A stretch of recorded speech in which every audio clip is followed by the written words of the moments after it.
Hello' everyone, আজি আছে গৰু বিহু। গতিকে গৰু বিহুৰ দিনটো কেনেদৰে পালন কৰোঁ আপোনালোকৰ লগত শ্বেয়াৰ কৰি যাম।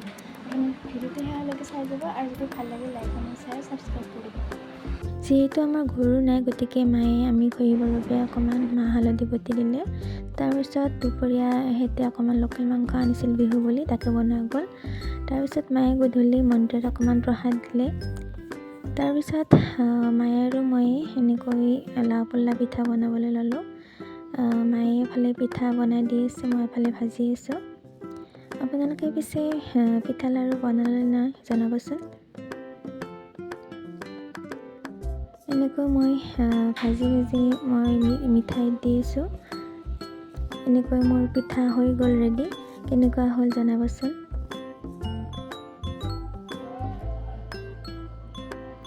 পিছদিনা হ'ল আমি গাঁৱলৈ যাব আহিলোঁ। গাঁৱতো বহুত প্ৰগ্ৰেমেই আছে। হাজবেণ্ডৰ ফালৰ বাইদেউহঁতে বহুত দিনৰ পৰা মাতি আছিল, কিন্তু যোৱা হোৱা নাছিল। তালৈ যাম বুলি ভাবিছোঁ।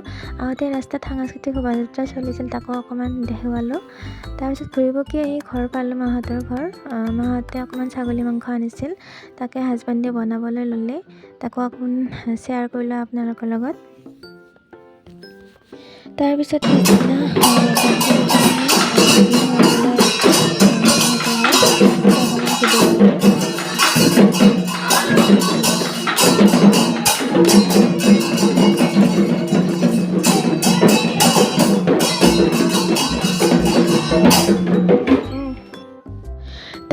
পিছদিনা আকৌ এহেঁতৰ ফালৰে মামাহঁতৰ ছোৱালীজনীয়ে ভাত খাব মাতিছিল। মানে কি বিয়াৰ পিছত সিহঁতৰ ঘৰ দেখাই নিছিলোঁ, সেইবাবে নিমন্ত্ৰণ দিছিলে।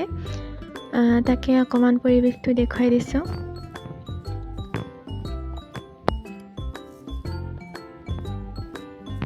এয়া আলহীখিনিক চাহ দি আছিলে ভণ্টিয়ে আৰু ভণ্টিৰ জাজনীয়ে। তেওঁলোকক অকণমান দেখুৱাই দিলোঁ।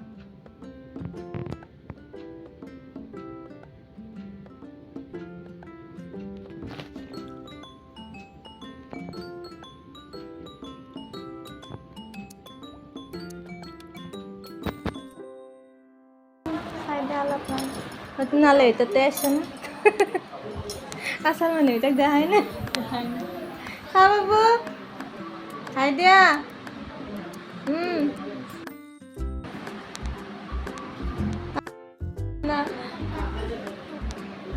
জীয়াকত তাতে আছে, কিবা অলপ কক। ভিডিঅ' বনাই দিয়া যদি আৰু কথা সকলে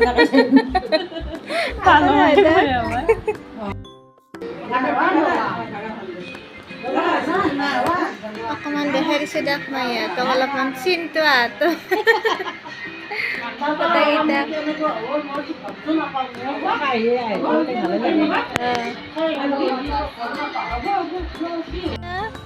হাই দিয়া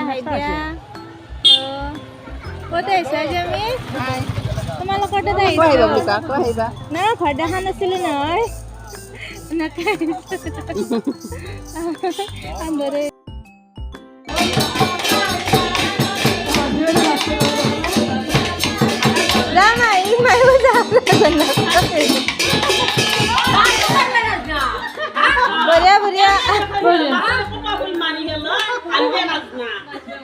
ভণ্টিহঁতৰ ঘৰৰ পৰা বাহিৰে মাহীহঁতৰ ঘৰ পালোঁ। বিহু বুলি এপাক আহিলোঁ। তাতে আহি দেখা পালোঁ তিৰোতাবিলাকে বিহু নাচি আছে, তাকে অকণমান ভিডিঅ' কৰিলোঁ। ভিডিঅ'টো আহিলৈকে চাবলৈ বহুত ধন্যবাদ। আজিৰ ব্লগটো ইমানেই। ধন্যবাদ।